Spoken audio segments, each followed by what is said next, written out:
aujourd'hui ici présent pour cette section. On va juste passer à la présentation des, des différents participants. Moi, c'est le Dr Ousseynou, pharmacien biologiste au niveau du laboratoire référence VIH avec auprès du professeur Alimatou Diop Ndiaye, notre responsable du labo. Prof, vous avez la parole pour la présentation.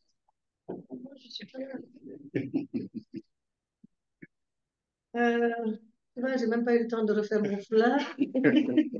Bonjour à tous. Aujourd'hui, je ne suis pas là. C'est Dr Ousseynou qui est facilitateur. Donc, bonjour à tous. Merci à tous ceux qui sont connectés. Je vous souhaite une très bonne session et labo, bonne pratique. Merci. Merci beaucoup, professeur. Euh, Bon, nous allons tourner vers notre expert aujourd'hui ici présent, le docteur Ousseynou Ndiaye, notre maître. Vous avez la parole. Bonjour, docteur Ousseynou Gueye, mon homonyme. On est vraiment ravis de participer à nouveau sur les sessions ECHO. Donc, on espère qu'à la fin, on va répondre à l'attente en tout cas des différents participants par rapport au traitement du cas que nous allons vous proposer. Merci.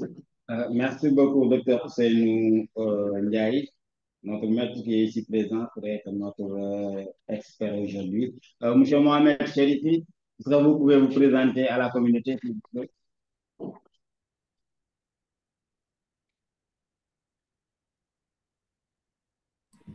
Oui, bonjour. Bonjour. Bonjour, mon nom c'est Mohamed Cherifi. Je suis basé au Maroc. Je suis marocain. Je travaille avec Abbott. Ça fait plus de 3 ans. Et avant ça, j'ai travaillé dans une société ici au Maroc, chez un distributeur. J'ai travaillé sur différents types d'appareils, sur tous les appareils biologie, de biologie. Donc, j'ai travaillé en hémato, en biochimie. Et là, finalement, j'ai atterri à Abbott. Maintenant, je suis le responsable technique. J'ai commencé en tant que responsable technique de la partie Afrique du Nord. Et maintenant, je suis aussi responsable technique partie, ce qu'on appelle la région centrale-ouest, Afrique et Nord-Afrique. Donc, je suis on est une équipe. Je suis pas disons, le responsable, la tête, si vous voulez, mais on est une équipe. On essaie d'apporter notre support à nos différents partenaires dans les différents pays. Et encore une fois, je suis très ravi d'être parmi vous. Merci. Merci. Merci beaucoup, monsieur Mohamed. Et soyez le bienvenu. Et merci d'avoir accepté aujourd'hui de partager votre Merci. expérience sur l'intérêt et l'importance des tests de quatrième génération. Donc, nous Merci. allons tourner vers notre présentateur de cas aujourd'hui, ici, Dr Madé. Dr Madé, est-ce que vous pouvez vous présenter à la communauté? Oui, bonjour, docteur, comment vous allez? Ça va bien, Non, moi, je alhamdoulilah. suis le docteur Mbadengo. Je suis pharmacien biologiste au niveau du centre hospitalier régional Adja Mariam Faisal de Fatick. Merci. Merci beaucoup, Dr Ngom. Et merci d'avoir accepté de présenter le cas d'aujourd'hui. Donc, sans plus tarder, on va juste commencer cette section, c'est-à-dire de revenir sur le cas aujourd'hui que nous allons traiter. Avant cela, nous allons partager le housekeeping pour cette session. Django, vous pouvez partager votre écran.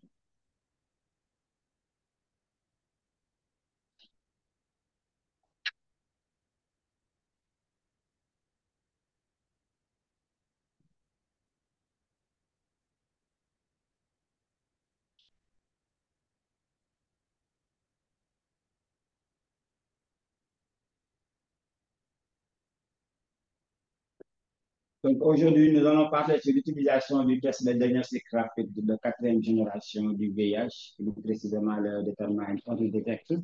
Donc, comme je le disais tout à l'heure, comme facilitateur, moi-même, Dr Ousseynou, et comme présentateur de cas, il y a Dr Madembam, pharmacien biologiste au niveau du centre hospitalier régional de Fatick. Et nous avons aujourd'hui deux experts pour cette session. Comme premier expert, on a Dr. Ousseynou Gaye, parmi du PhD, qui est biologiste au niveau du centre de recherche clinique et de formation qui est au niveau de l'hôpital national universitaire de Fann.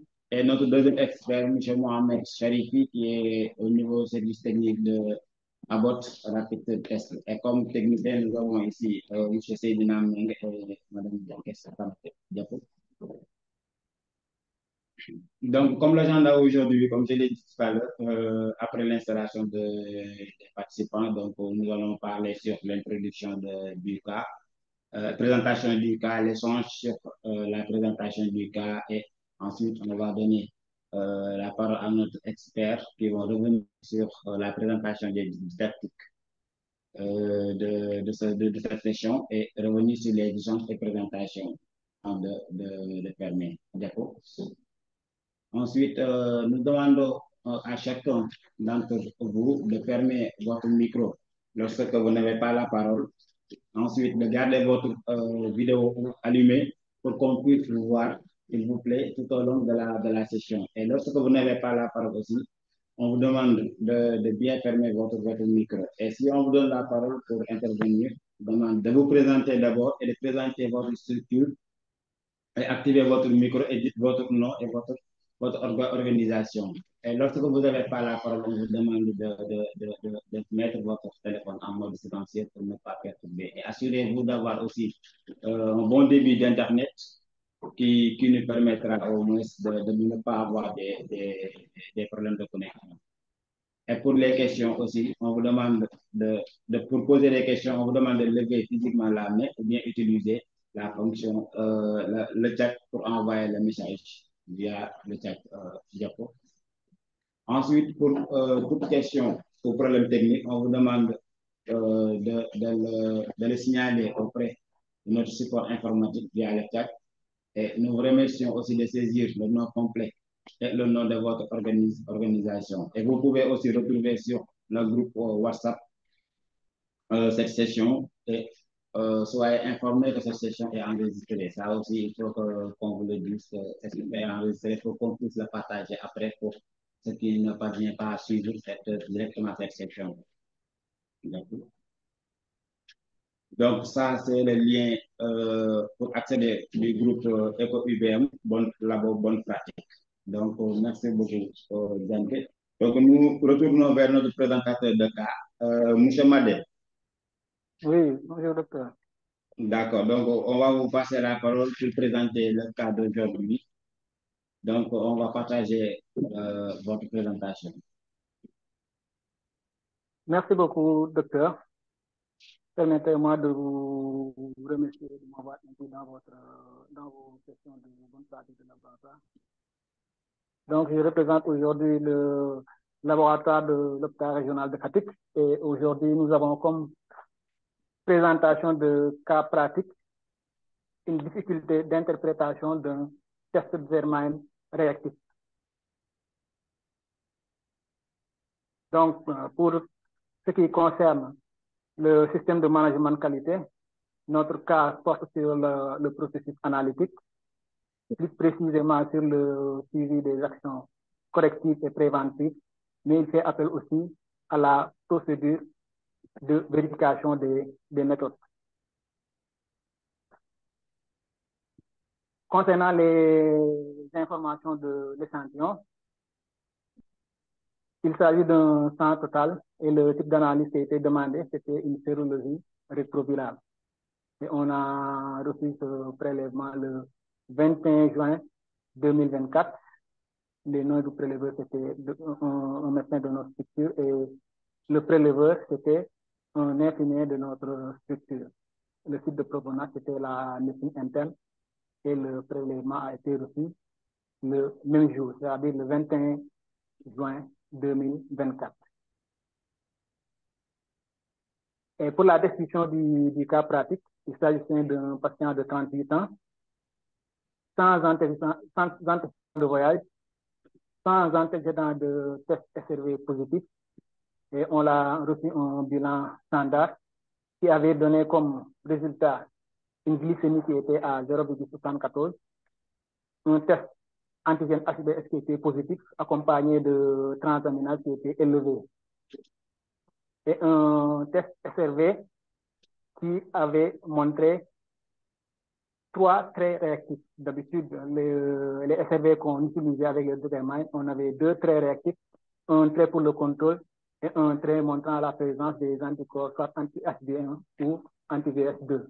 Mais cette fois-ci, on avait un test avec 3 traits et on n'avait pas une explication par rapport à ça. C'est l'objet de notre soumission du cas d'étude. Mais néanmoins, on a continué dans l'algorithme de test VS. On a fait notre premier test de confirmation, qui était le SD Bioland, qui avait montré que c'était un VS2. On a continué avec le deuxième test de confirmation, le multisure, qui était réactif aussi et montrant que c'était le VS. Et les actions que nous avons entreprises lorsque nous avons constaté cette difficulté d'interprétation, on a vérifié la date de péremption du test détermine, parce qu'on n'avait pas l'habitude de voir un test détermine avec 3 traits. Et la date de péremption était bonne. On a fait une vérification de la procédure pour voir s'il y avait une erreur éventuelle dans la procédure de manipulation. On a constaté que la procédure a été faite normalement. Et après cela, on a jugé utile de faire encore le test sur le même échantillon le même jour et le résultat était identique. Le déterminant était toujours réactif avec un trait contrôle et 2 traits positifs. Et entre biologistes au niveau du laboratoire, nous sommes 3. Nous nous sommes concertés pour voir quelle est la conduite à tenir par rapport au constat que nous avons fait sur le test déterminant. Et par la suite, on s'est dit qu'il faut essayer de voir avec d'autres biologistes qui n'ont pas eu un même cas. C'est à cet effet que nous avons appelé le biologiste du laboratoire régional de Kaolack pour avoir des informations. Et il nous avait dit effectivement que le CNS était passé au niveau du laboratoire régional de Kaolack pour discuter d'un nouveau test déterminant. Mais malheureusement, il n'était pas passé au niveau de Fatick.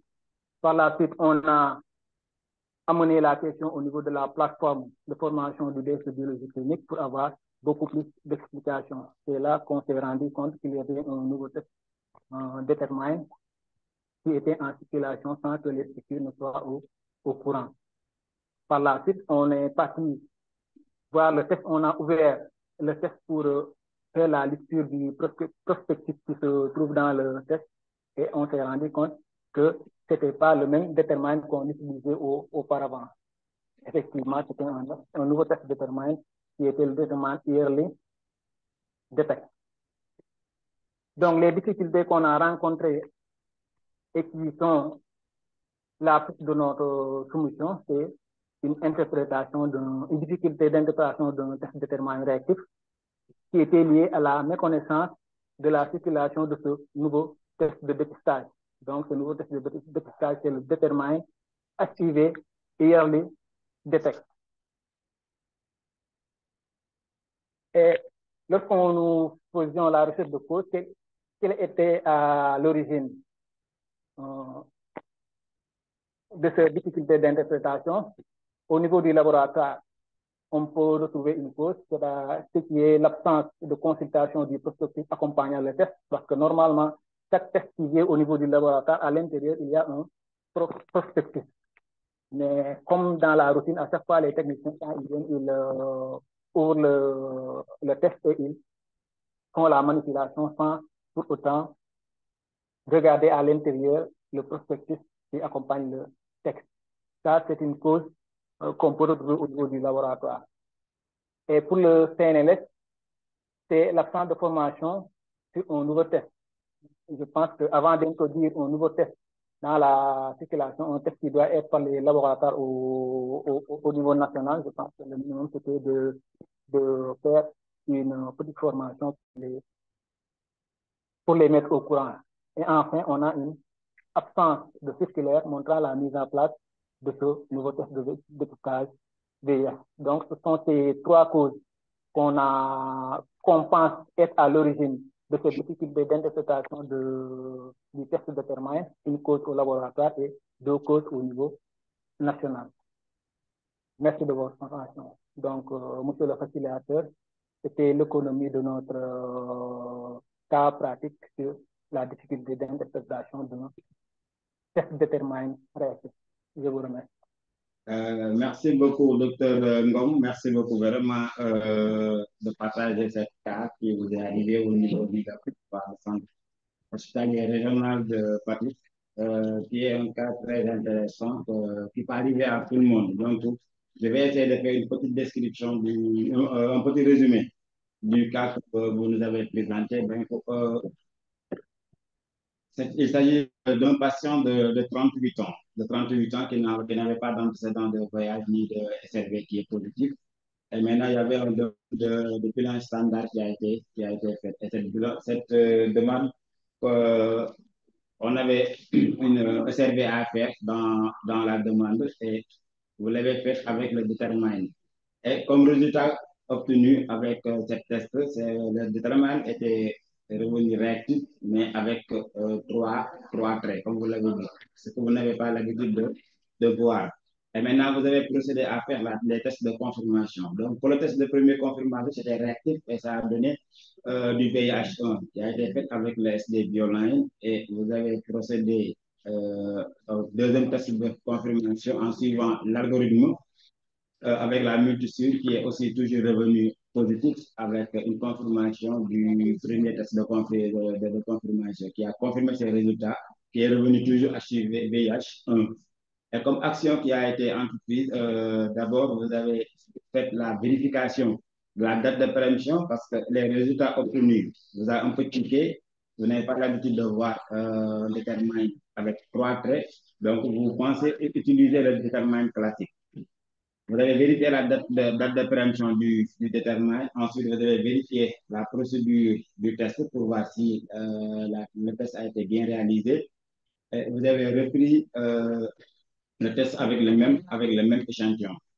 Donc, les résultats sont toujours les mêmes et vous avez concerté avec les biologistes au sein de votre laboratoire pour voir quelle est la conduite à tenir pour ces résultats. Et ensuite, vous avez contacté le laboratoire régional de Kaolack pour discuter ces résultats que vous avez obtenus.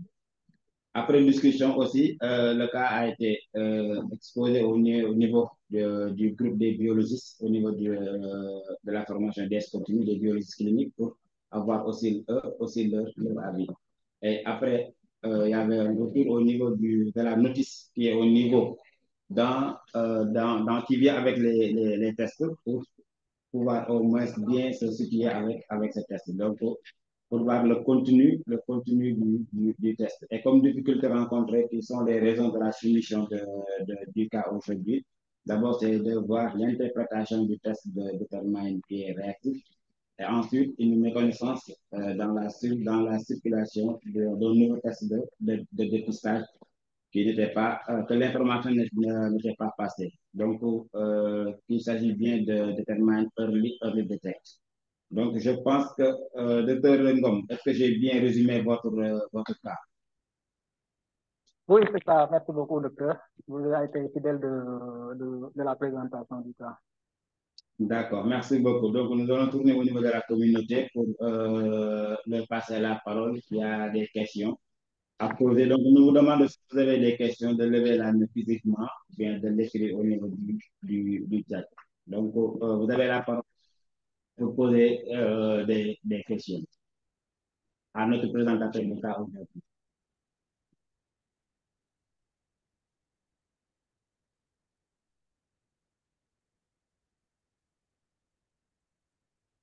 Est-ce que vous avez des questions?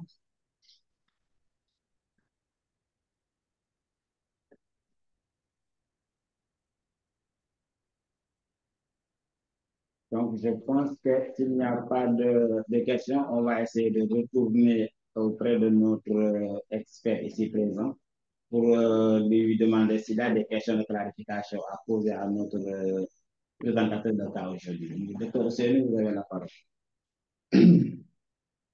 Merci, docteur Ousseynou, de m'avoir donné la parole.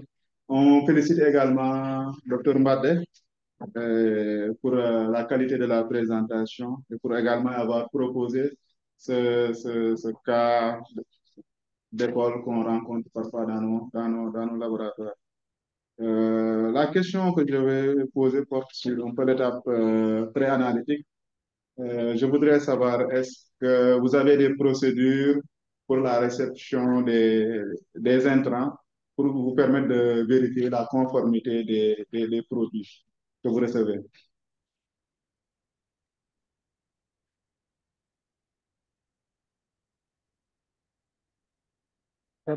C'est la seule question.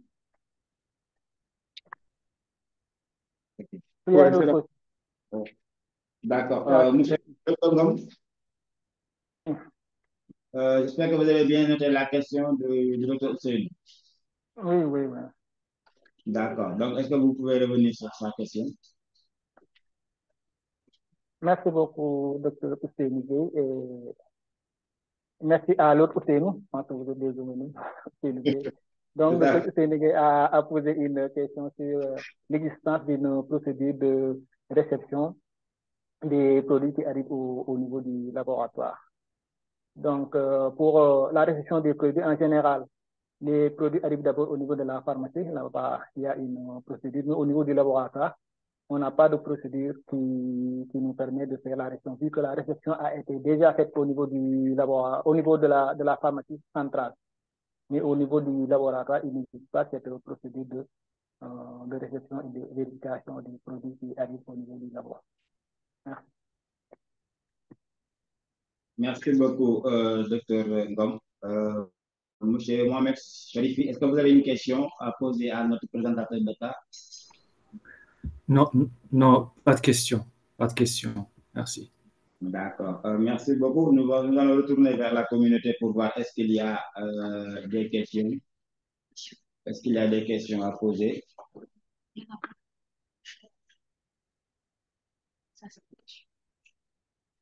Donc, on va passer la parole à Mme Adjel Aïssatou qui a une question à poser à Dr Ngom. Dr Ngom, donc il y a une question par là. Il n'y a pas de question sur le chat. Non, il y a pas de question. Là, vous avez la parole. Merci, docteur Ousseynou. Donc, ma question était à savoir si au niveau du CHR de pratique, vous avez procédé à une validation des nouveaux lots avant l'utilisation même du kit. Donc, en prenant des anciens échantillons dont on connaît déjà le profil et les retester avec les kits que vous avez reçus. Merci. Merci beaucoup, Mme Adjel Aïssatou. Dr Ngom, vous avez la parole pour revenir sur la question. Merci beaucoup, docteur Ousseynou, et merci à madame de cette question qui est très pertinente. Malheureusement, on le fait d'habitude, mais cette fois-ci, je pense que le technicien n'a pas fait la test de vérification de méthode entre un nouveau lot qui est ouvert et un ancien lot qui était là. D'accord, merci beaucoup pour la réponse donnée. Nous allons retourner vers Wapaba qui a levé la main. Monsieur Wapa, vous avez la parole. Ok. Hmm. Merci bien, docteur, de m'avoir passé la parole. Je commence par saluer toute la communauté. Merci à docteur Ngom pour cette présentation. Ma question est très simple. Comment est-ce qu'un test comme ça peut se retrouver au laboratoire? Un. Deux, comment est-ce que le technicien ou les techniciens qui exercent, qui font les examens sur paillasse n'arrivent pas, dès au début, avant même de faire le test, de savoir que, attention, on n'a pas l'habitude de faire ça. Ce n'est pas des déterminants autorisés selon l'algorithme national. Comment ça s'est passé? Je vous remercie. Merci beaucoup, M. Wapa, pour votre question très intéressante et pertinente. Donc, nous allons retourner vers notre présentateur de cas pour lui passer la parole. Dr Ngom? Merci beaucoup, docteur Ousseynou. Je pense que la réponse sera partagée entre nos experts et au niveau du laboratoire. Au niveau du laboratoire, la situation est simple. Je pense qu'avec la routine, les techniciens en général, quand ils reçoivent un test, ils pensent qu'ils sont dans la continuité. C'est la routine qui a amené cette erreur.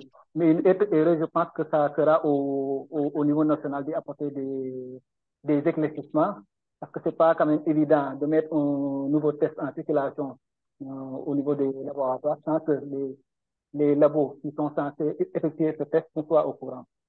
Je pense que le niveau national ou les experts auront une explication beaucoup plus précise par rapport à cela. Merci beaucoup. Merci beaucoup, Dr. Ngom. Merci beaucoup pour aussi la réponse donnée. Donc, nous notons aussi au niveau du chat qu'il y a 2 questions qui ont été posées. Donc, je vais passer la parole à Mme Adjarat Aïssatou pour répondre aux questions qui sont posées au niveau du chat. Merci, Dr. Ousseynou. Au niveau du chat, on a relevé 2 questions. Une question de Mélissa Candy. Donc, il demande si vous continuez à utiliser ce nouveau kit au niveau du laboratoire. Parallèlement, il y a M. Jean Colbert qui demande quelle est la température idéale pour les nouveaux kits. Donc, peut-être c'est une question qu'on va laisser aux experts. M. Mbadé, il demande si vous continuez à utiliser le nouveau kit. Merci. Merci beaucoup, Mme Adjarat Aïssatou. Donc, Dr. Ngom, vous avez la parole pour revenir à ces questions. Oui, merci beaucoup, Dr. Ousseynou. Effectivement, on continue d'utiliser ce test. Après avoir obtenu des suggestions au niveau du groupe de test de biologie clinique, des éclaircissements avaient été donnés. Et en plus de ça, on l'a ouvert la notice qui accompagnait le test. Et dans cette notice, c'est bien expliqué comment interpréter les résultats de ce déterminant sur les détails. Merci beaucoup. D'accord. Merci beaucoup, Dr. Ngom, sur votre retour. Nous voyons aussi École Labo Bonne Pratique qui a levé la main. Vous avez la parole.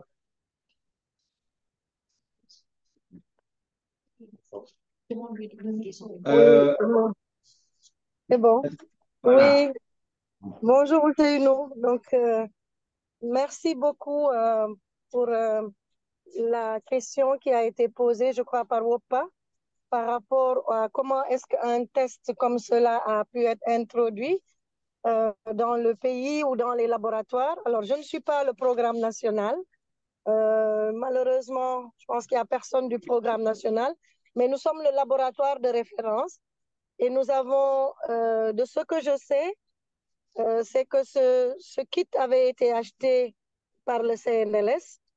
Maintenant, ce qu'on peut constater, c'est que globalement, il y a un dysfonctionnement.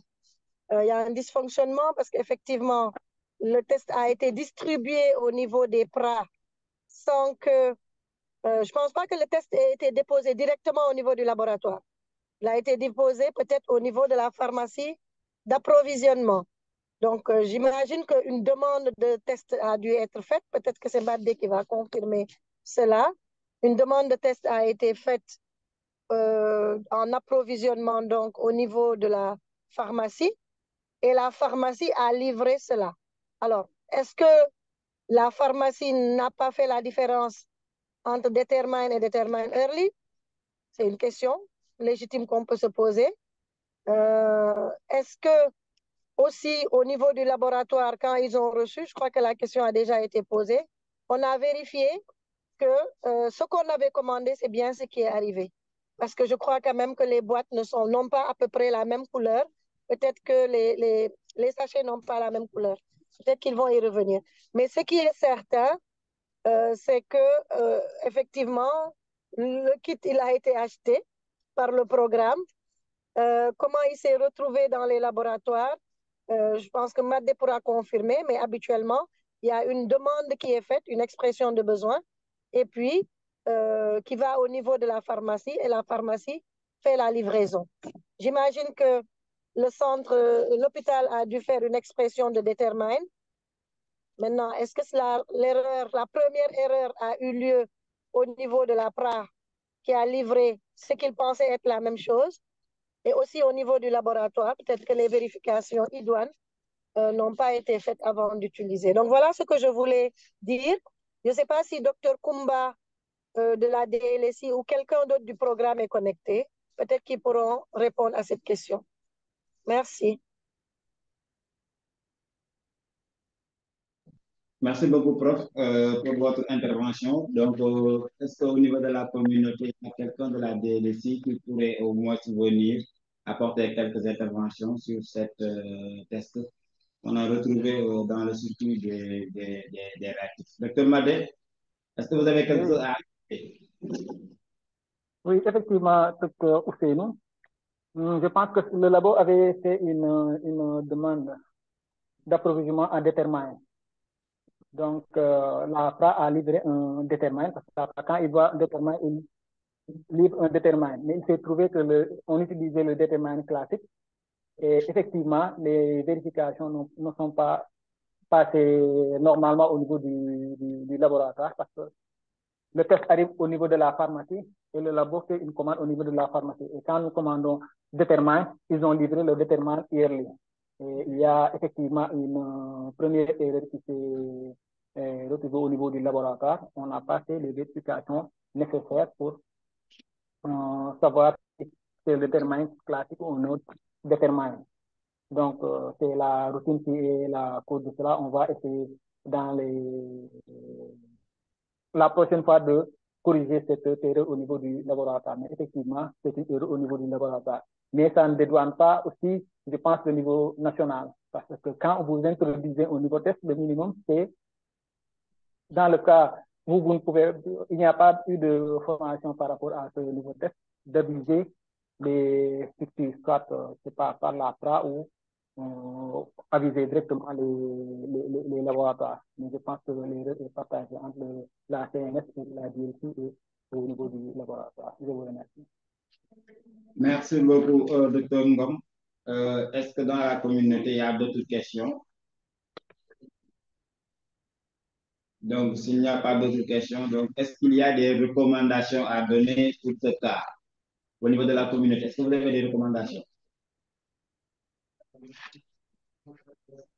Oui, M. Wopa, vous avez la parole si vous avez des recommandations à donner pour ce cas.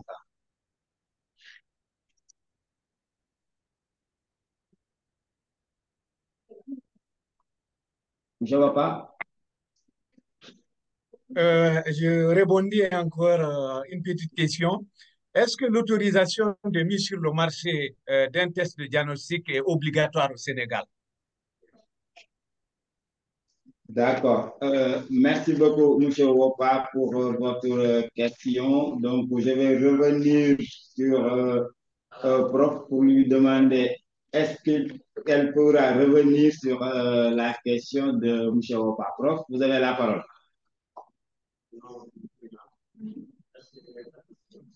Votre micro est fermé, prof. Professeur, votre micro.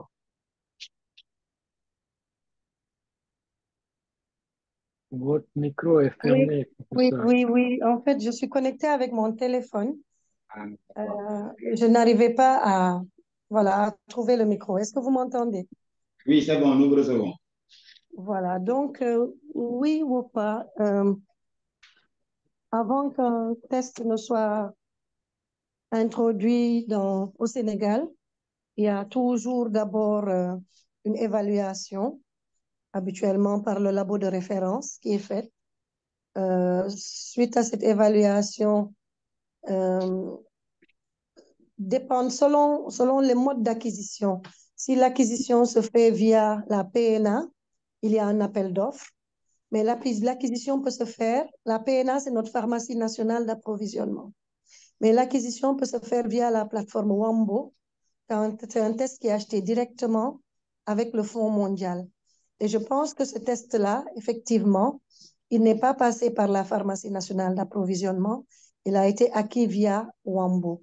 Et tout ce que le pays acquiert, avant que ça n'entre, il y a une demande d'autorisation d'importation qui est délivrée par la direction des laboratoires. C'est seulement et seulement si la direction des laboratoires délivre l'autorisation que le kit peut entrer et va être stocké normalement au niveau de la pharmacie nationale d'approvisionnement. Donc, nous avons ces deux méthodes d'approvisionnement. Soit c'est acheté directement sur la plateforme Wambo, soit c'est acheté via notre pharmacie nationale d'approvisionnement après qu'il y ait eu un appel d'offres concurrentiel sur la base des spécifications techniques. Voilà, je ne sais pas s'il y a d'autres questions ou pas. Merci. Merci beaucoup, professeur, pour votre intervention encore. Monsieur Wapa, je pense que tout Merci est bien. venu sur votre préoccupation. Donc, nous demandons toujours, est-ce qu'au niveau de la communauté, il y a des recommandations à donner pour ce cas? Donc, nous voyons sur l'écran M. Alpha Diallo. Est-ce que vous avez des recommandations à donner pour ce cas, M. Diallo? Vous avez la parole.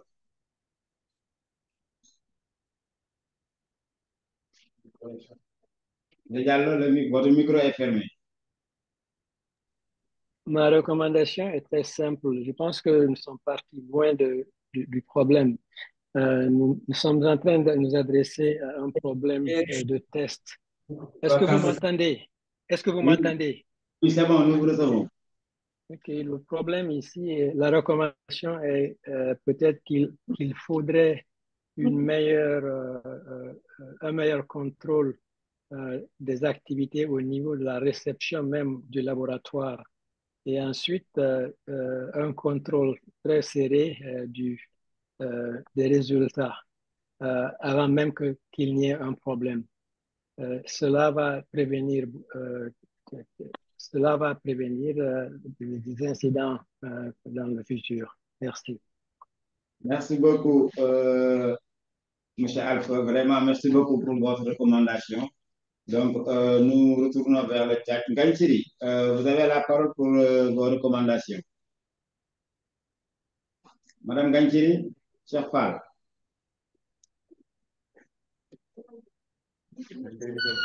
Bonjour, docteur Ousseynou. Bonjour. Ganchiri, comment vous allez? Bonjour la communauté. Ça va, je vais bien. Alhamdulillah. Je vous ai pris en cours. J'avais juste une recommandation par rapport au niveau central, par rapport aux produits qui entrent, parce qu'il y a un contrôle qui est déjà fait.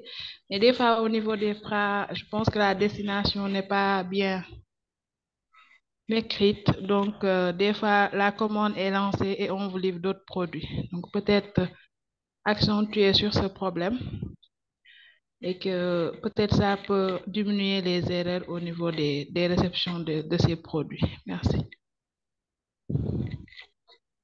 Merci beaucoup, Ganchiri. Merci beaucoup, Ganchiri. Bon, docteur Ndiaye, est-ce que vous avez des recommandations? Docteur Ndiaye FHI, est-ce que vous avez des recommandations pour ce cas qui est très intéressant? Oui, oui, bonjour la communauté. Merci, docteur Ousseynou. J'ai un peu suivi, hein. Bon, je pense que l'essentiel a été dit.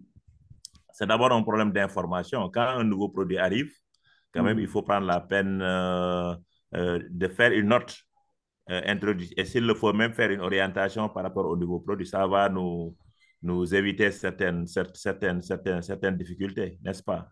Je pense que comme recommandation, c'est comme ça. Chaque fois qu'il y a un nouveau produit pour moi, il est toujours bon d'informer tout le monde, surtout en faisant une note. Et ça, je pense que ce n'est pas le rôle du CNLS, c'est le rôle de la DLSI, parce que c'est la DLSI qui gère le programme. Maintenant, de concert avec la PNA ou bien avec le CNLS, selon que c'est la PNA qui achète ou c'est sur le Fonds mondial qui achète pour le CNLS, il faut penser d'abord, écrire une note d'information et s'il le faut, même au besoin, faire une orientation, même en ligne, pour que les patients, en tout cas les prestataires, puissent avoir en même temps la bonne information. Merci. Merci aussi, nous. Merci beaucoup. Merci, Merci beaucoup, docteur Ndiaye, pour vos recommandations. Nous retournons vers M. Aziz Tidi Aristide. Vous avez la parole pour votre recommandation. M. Aziz.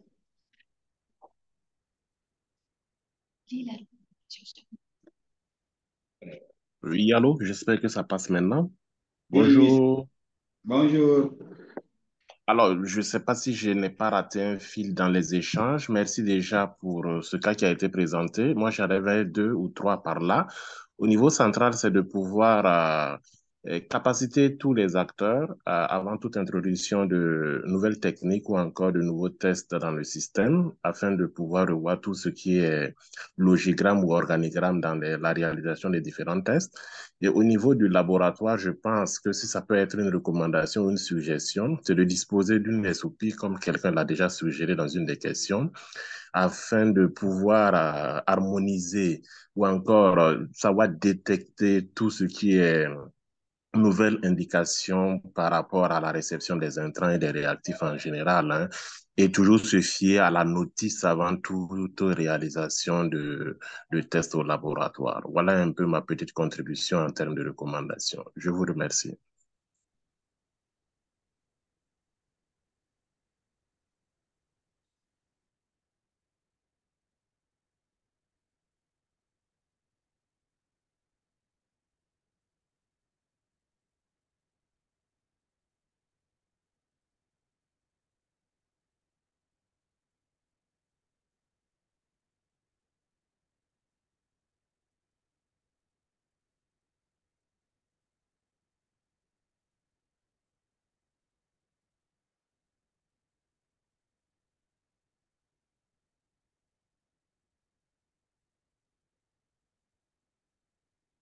Docteur Ngom, Oui, merci beaucoup. Est-ce que vous avez reçu toutes les recommandations qui ont été données pour ce cas? oui, merci beaucoup, Dr. Ousseynou.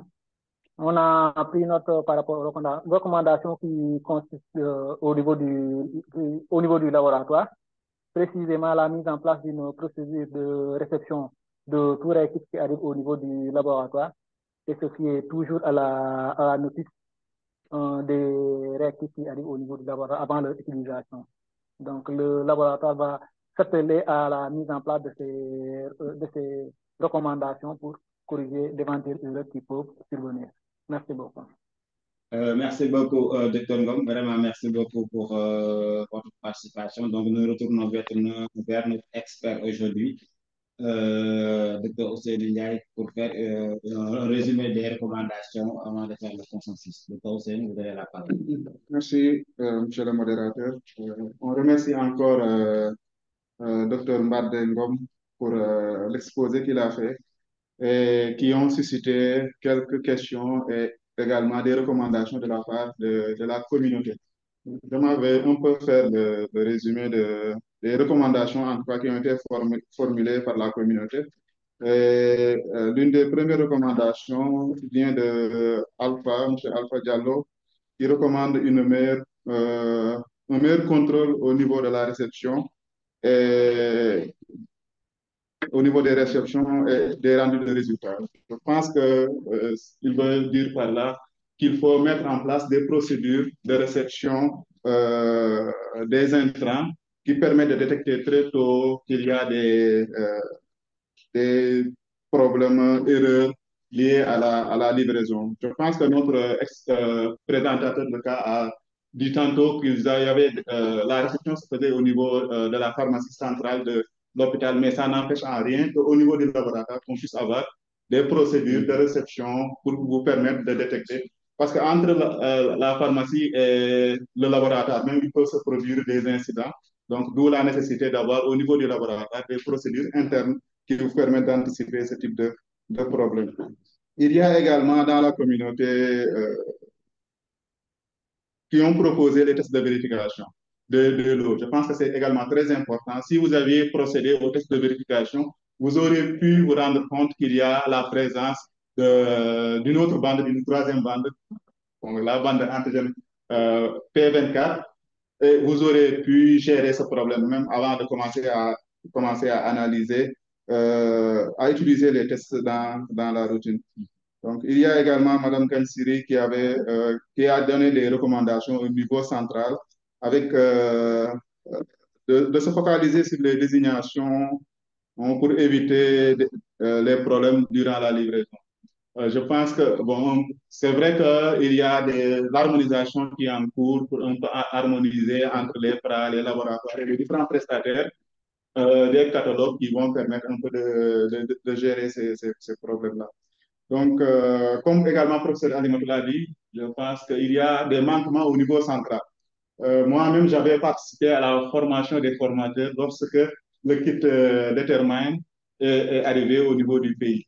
Je pense que le kit a été présenté au niveau de la DLC, la Division nationale de lutte contre le sida, qui est responsable de tout ce qui est partie technique du programme VIH. Donc, la présentation de ce nouveau kit-là a été réalisée.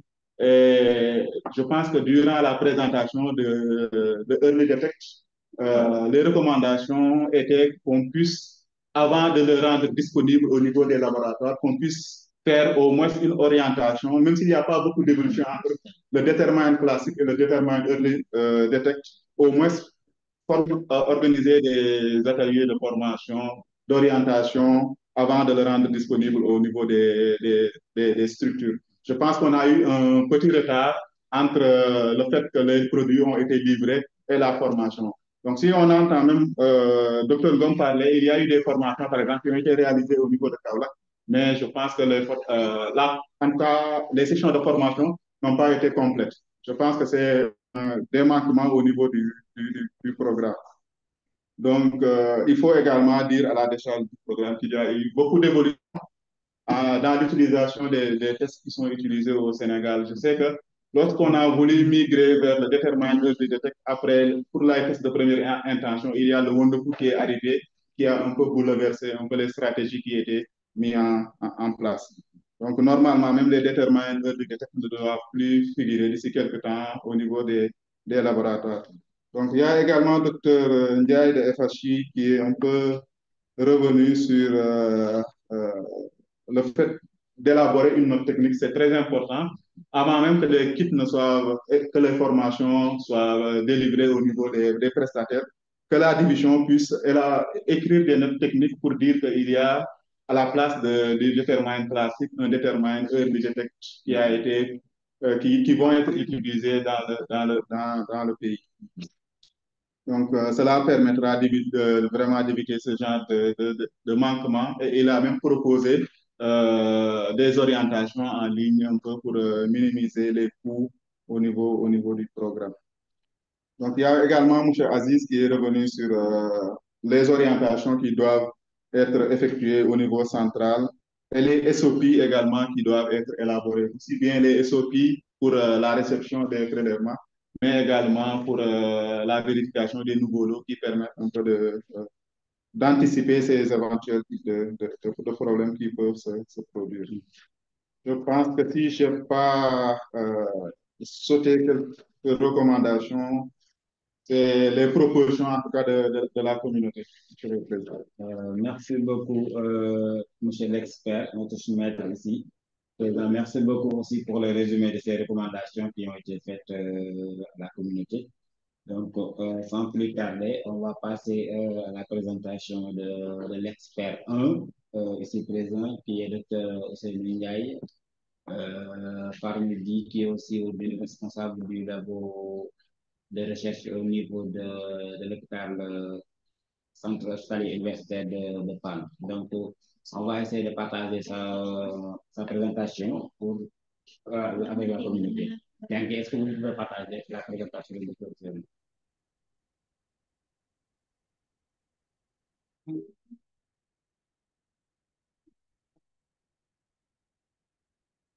Donc, après la présentation de l'expert 1, on va faire une petite discussion avant d'enchaîner avec la présentation de l'expert de M. Mohamed Charifi, qui est au niveau de Abbott, qui va faire aussi la deuxième présentation. Bien que c'est bon.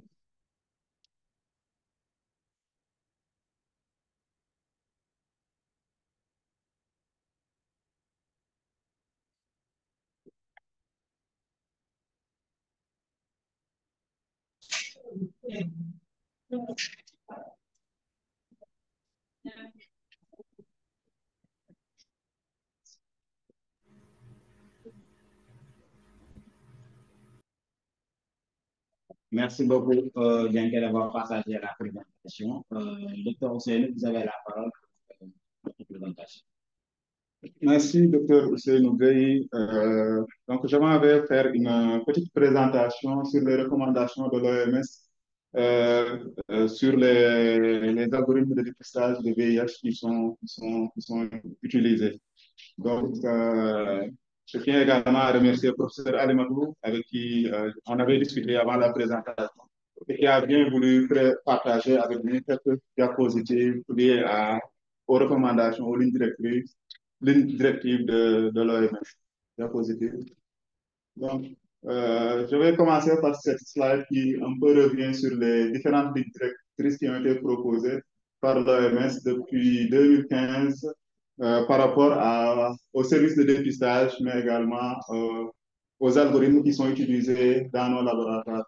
Donc, la première recommandation portait sur les stratégies, les recommandations de l'OMS pour l'utilisation des 3 tests. Donc, vous n'êtes pas sans savoir qu'avant, en tout cas, les recommandations, les différents pays utilisaient des algorithmes à 2 tests. Donc, à partir de 2015, l'OMS a recommandé maintenant l'utilisation d'un algorithme à 3 tests et ces recommandations également ont été reprises en 2019. Il y a également le document qui est qui maintenant recommande l'utilisation des tests duo, c'est-à-dire qui permet de dépister à la fois le VIH mais également le syphilis. Donc, ces tests-là sont proposés au niveau des CPN pour les femmes enceintes, mais également pour les populations. Ces recommandations ont été publiées en 2019 et les dernières lignes directrices qui portent en tout cas sur le laboratoire et sur les vérifications qui doivent être effectuées sur les algorithmes à 3 tests. Donc, ces recommandations, je rappelle, ont été publiées en 2021. C'est positif. Donc, c'est important de faire passer les messages clairs concernant le dépistage, en tout cas pour les nouvelles lignes directrices. Je pense que les différents pays sont en train de travailler sur ces différentes propositions parce que vous n'êtes pas sans savoir que la qualité du test de dépistage est essentielle pour les laboratoires pour éviter de rendre des résultats qui sont erronés. Les résultats de diagnostic erronés ont des conséquences graves au niveau personnel, mais également au niveau des programmes, mais également au niveau de la santé publique. Donc, les erreurs de diagnostic peuvent être éventuellement évitées selon les propositions de l'OMS en utilisant des tests de qualité donc, dans les laboratoires, mais également d'adapter un algorithme à 3 tests en réalisant les tests en série, de faire la répétition des tests de dépistage, c'est-à-dire de refaire l'algorithme. Donc, je pense que ce n'est pas le lieu, mais les discussions en tout cas sont en cours au niveau du Sénégal pour voir comment adapter ces modifications, mais également de faire des études de vérification, même des algorithmes qui sont proposés. Je pense que nous, aussi au Sénégal, on a commencé à adapter depuis 2018 l'algorithme à 3 tests sans pour autant faire la vérification. Mais le laboratoire national de référence, le LBV, est en cours pour proposer une étude de vérification de l'algorithme national qui est utilisé au Sénégal. Mais également de mettre en place un système d'assurance qualité, c'est-à-dire de pouvoir faire un contrôle de qualité des différents résultats qui sont rendus dans les laboratoires aux différentes échelles du pyramide sanitaire. Mais également l'utilisation des syphilis bio, je l'ai dit, pour les CPN et les populations squelettiques. Donc, on n'a pas fait des algorithmes de 2 à 3 tests. L'OMS a également différencié selon les prévalences. Donc, pour les pays où les prévalences sont supérieures à 5%, donc l'OMS recommande de toujours rester sur l'algorithme à 2 tests. Et pour les pays avec des prévalences inférieures à 5%, l'OMS recommande l'utilisation des algorithmes à 3 tests. Je pense que c'est le cas du Sénégal. Et dans cet algorithme-là, l'OMS propose ce qu'on a mis encadré en rouge. Je ne vais pas insister parce que durant les sessions passées, on est un peu revenu sur l'interprétation de l'algorithme à 3 tests. Mais l'information majeure ici qui est notée et qui n'est pas adaptée dans notre contexte, c'est que l'OMS recommande, si on utilise un test de 4e génération, au lieu de, quand on a un résultat A1 qui est positif et un résultat A2 qui est négatif, au lieu de rendre un résultat négatif, si on a un test de quatrième génération en A1, de rendre un résultat qui est non concluant et de reconvoquer le patient dans 14 jours. Je pense que c'est un peu des subtilités qu'on n'avait pas intégrées dans notre algorithme, parce qu'avant, on utilisait des algorithmes avec des tests de deuxième ou bien de troisième génération. Donc là, on se trouve dans le cas spécifique où on utilise dans notre algorithme un test de première intention de quatrième génération qui, selon les recommandations de l'OMS, est de rendre un résultat qui est non concluant et de convoquer le patient 15 jours. Donc, je pense que c'est un peu des subtilités qui vont permettre de pouvoir améliorer notre algorithme. Donc, diapositive, s'il te plaît. Donc, cette slide-là est également importante parce que ça un peu pousse les gens à pouvoir utiliser l'algorithme à 3 tests. Parce que les études qui ont été menées ont montré que quand on utilise un algorithme à 2 tests, par exemple, pour un pays où la prévalence est supérieure à 5%, les valeurs prédictives positives sont autour de 99,2%. Donc, on pense que c'est acceptable selon les recommandations de l'OMS. Mais par exemple, pour les pays qui ont des prévalences autour de 1%, c'est le cas du Sénégal, quand on utilise un algorithme à 2 tests, les valeurs prédictives positives sont à 96%. Cela veut dire que si on rend 1000 résultats, on a le risque d'avoir 40 résultats qui sont faux positifs. Donc, c'est très élevé dans notre contexte. Donc, c'est pourquoi il est recommandé pour les pays où la prévalence est inférieure à 1% d'utiliser des algorithmes à 3 tests où les valeurs prédictives positives sont autour de 99,9% pour un peu minimiser le risque de rendre des résultats qui sont faux positifs.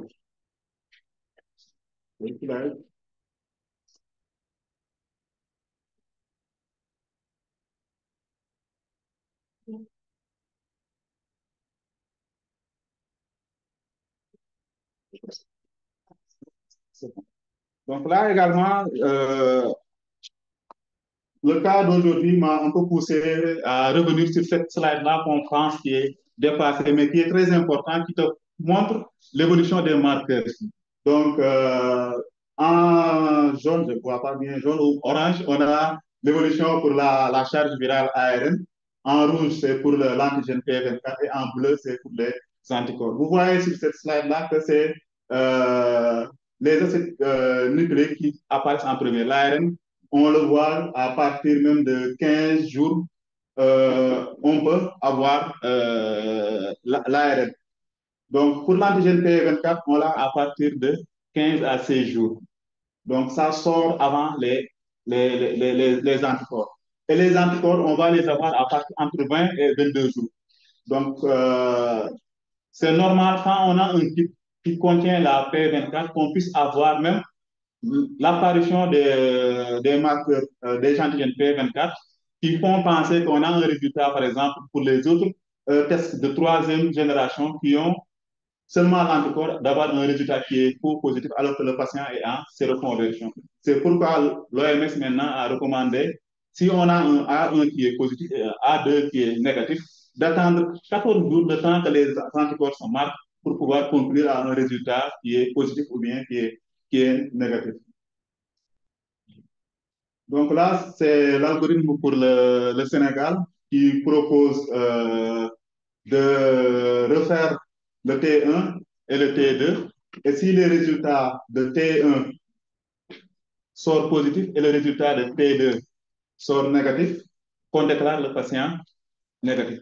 Donc le risque, c'est que si on utilise un test de quatrième génération avec l'antigène P24, on peut avoir l'antigène P24 qui sort, qu'on considère le patient comme négatif, alors que le patient est probablement en séroconversion. Donc, d'où la nécessité, je pense que les réflexions sont en tout cas en cours au niveau du Sénégal, un peu pour revoir comment on va faire pour réviser l'algorithme national du pays.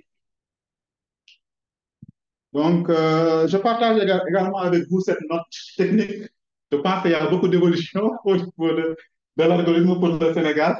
Donc, je pense qu'on a parlé de déterminants classiques détermine early detect. Je vous rappelle juste que le early detect même va sortir et on va avoir du wonderful. Et la note technique a été partagée par la division. Et pour le test de deuxième confirmation, maintenant, c'est le first response qui va être utilisé. Je pense que cette note technique a été partagée avec les différentes structures, juste pour les gens qui n'ont pas encore reçu cette note technique, de savoir que maintenant, il y a des évolutions qui sont en cours. Donc là, c'est les différents tests qui sont utilisés au niveau du Sénégal selon les sites de prestation. Donc, on ne va pas insister sur ça. Donc, l'OMS, comme je l'ai dit tantôt, a sorti des lignes directrices sur comment on va sélectionner les produits pour les tests de diagnostic. Je pense qu'on ne sélectionne pas selon la disponibilité, mais il y a des critères de performance des kits qui font qu'un test entre dans notre algorithme ou bien n'entre pas dans notre algorithme. Et ces caractéristiques de performance, cela va de la sensibilité. Par exemple, pour les tests de première intention, on a des sensibilités de 99%, pour les tests immunoenzymatiques, c'est-à-dire les automates, on demande des tests à 100%, des sensibilités à 100%. Pour les tests de deuxième intention, on demande des sensibilités également de 99% pour les tests rapides. Pour les spécificités, les tests de première intention sont à 98% et les tests de deuxième et de troisième intention sont à 99% parce qu'on attend à ce que les tests de première ou bien de deuxième confirmation soient vraiment spécifiques pour nous dire que si un patient est faux positif, qu'on puisse l'avoir à partir de la première confirmation. Donc, il y a d'autres également variables qui entrent en jeu, notamment variabilité interlecteur, c'est-à-dire deux personnes qui lisent et qui ont des problèmes pour identifier vraiment si la bande est sortie ou bien n'est pas bien sortie. Ce problème de variabilité doit être inférieur à 5%. Et il y a également les taux d'invalide également qui ne doivent pas dépasser 5%. Parce que ce n'est pas normal également d'ouvrir un kit de tester et que la bande de contrôle ne sort pas. Je pense que ça, c'est des défauts liés à la fabrication. Et dans les critères de performance, il faut tenir également en compte sur ces non-valides-là qui ont des coûts sur les différents programmes. L'autre élément fondamental également, c'est l'algorithme qui a été proposé par l'OMS, donc qui maintenant demande, si on a un A1 qui est positif et un A2 qui est négatif, de ne pas rendre, même si c'est un test de troisième génération, de ne plus rendre négatif, mais de rendre un résultat qui est non concluant et de demander à ce que le prélèvement soit effectué 15 jours après. L'autre chose qui ressort de ces recommandations, c'est que pour la répétition des tests, on n'a plus besoin de répéter la première confirmation parce que même si ça sort autrement, on ne pourra pas conclure. Donc, quand on fait la répétition, on ne répète pas A1 et A2, on répète seulement le A1. Et diapositive. L'autre élément qui est fondamental, c'est une diapositive de professeur Alimatou, c'est une étude de vérification qui est en cours. Donc, je pense que ça va être mené incessamment au Sénégal, qui consiste à faire la vérification de notre algorithme. Donc, il y a la première étape de rédaction du protocole, je pense, qui est en cours. Ensuite, il y aura des étapes de recrutement des participants et des tests qui sont utilisés. Donc, je pense que pour les tests de vérification, on va plus se focaliser sur les tests qui sont négatifs. Donc, tous les tests qui sont considérés comme positifs sont écartés. Et il y a des étapes de centrifugation et de caractérisation. Et si on trouve d'éventuels positifs également, qui sont écartés des tests de vérification. Vas-y. Donc, l'autre étape consiste à tester sur les différents kits que nous allons utiliser pour les tests de vérification, les résultats pour voir est-ce qu'il n'y a pas de réaction croisée, de fausses réactivités entre les kits qui vont être utilisés et ça va déterminer un peu les tests qu'on va utiliser dans l'algorithme national qui va être révisé. Donc, en conclusion, pour ne pas être trop long, les tests de dépistage doivent être continuellement surveillés pour voir leur efficacité et pour relever toutes les éventuelles erreurs liées au diagnostic qui sont erronés. Donc, les données doivent être collectées sur les taux de statut VIH non concluants et des résultats de tests non valides qui ne doivent pas dépasser 5%. Toutes les observations liées à la procédure des tests doivent être remontées et l'exactitude des algorithmes doit également être assurée par l'intermédiaire de la surveillance post-commercialisation. Je pense que c'était un peu les quelques slides que je voulais partager avec vous liés aux recommandations de l'OMS sur l'algorithme Atratis. Merci beaucoup. Merci beaucoup, Dr. Ousseynou Ndiaye. Merci beaucoup vraiment pour votre présentation que vous nous avez faite aujourd'hui. Donc, pour mieux gérer le temps aussi, nous proposons aussi de suivre la deuxième présentation avec notre deuxième expert avant de revenir aux questions-réponses avec la communauté. Monsieur Mohamed Charifi, est-ce que vous êtes là? Oui, je suis là. Je suis avec vous. Donc, nous allons suivre votre présentation avant de revenir avec la communauté aux questions-réponses. Monsieur Mohamed, est-ce que vous pouvez partager votre temps? Ok, bien sûr.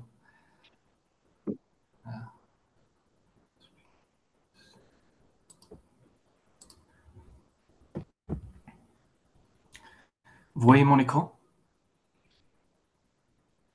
Oui. Oui, ok. Ok, donc je vais essayer de ne pas être long. Donc, c'est une présentation. Je vais d'abord commencer par rappeler, c'est-à-dire la différence entre les différentes générations et après, on verra en quoi cette quatrième génération est différente des autres. En l'occurrence, parler de cet antigène P24 que cette quatrième génération peut détecter. Et ensuite, on passera à l'utilisation. Je vais terminer par une vidéo très courte, comment utiliser le test Determine HIV Early.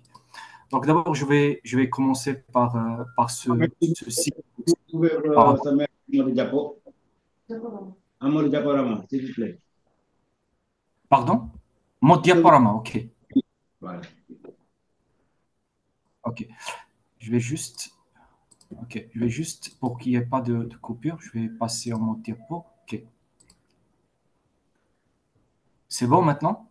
Oui, c'est bon, vous avez la parole. C'est bon. Donc, on va d'abord commencer par ceci qui a été présenté dans la présentation précédente. Donc, on voit bien qu'ici, on a, après l'infection, on a cette période initiale qu'on appelle la période éclipse, que le virus n'est pas encore détectable par les tests car il n'y a pas encore assez de virus dans le corps. Et après, on passe à l'infection, à la période d'infection aiguë. C'est la phase, on sait que c'est la phase initiale après la contamination par le virus. Donc, durant cette période, on n'a pas de symptômes spécifiques. Donc, on peut être infecté et ne pas le savoir. Et la charge virale est très élevée, donc le risque de transmission est élevé aussi. Mais on a cet antigène P24 qui peut réduire, si vous voulez, ou permet d'être détecté avant la détection des anticorps. Donc, les anticorps ne sont pas encore détectés, d'où l'intervention. Donc, on a, comme j'ai dit, on peut détecter l'antigène P24. Donc, la détection de cet antigène P24 est critique. Elle est critique parce qu'il permet d'éviter la transmission, de réduire la transmission, la contamination. Donc, c'est quoi l'antigène P24? L'antigène P24 est une protéine constituant de la capside de virus VIH. VIH, elle est sécrétée dans le sang au cours de l'infection. Au cours de l'infection, elle sert de marqueur direct de la multiplication du virus. Donc, si vous voulez, elle indique qu'il y a une forte réplication du virus et peut être détecté avant, comme on a dit, avant que les anticorps anti-VIH ne soient présents. Donc la détection, comme on a dit, de l'antigène P24 est souvent utilisée dans les tests précoces. Maintenant, pour les différentes générations du test, on a commencé par la première génération on pouvait détecter les IgG, les anticorps HIV, uniquement HIV1. Et après, on est passé à la détection aussi de l'HIV2, mais encore une fois, avec les IgG, les anticorps IgG, c'est la seconde génération. Et après, lorsqu'on a pu détecter les IgM, on est passé, c'est la troisième génération. Et maintenant, avec la quatrième génération, on peut, en plus des anticorps, on peut aussi détecter l'antigène P24, qu'on a dit, c'est une protéine de nucléocapside.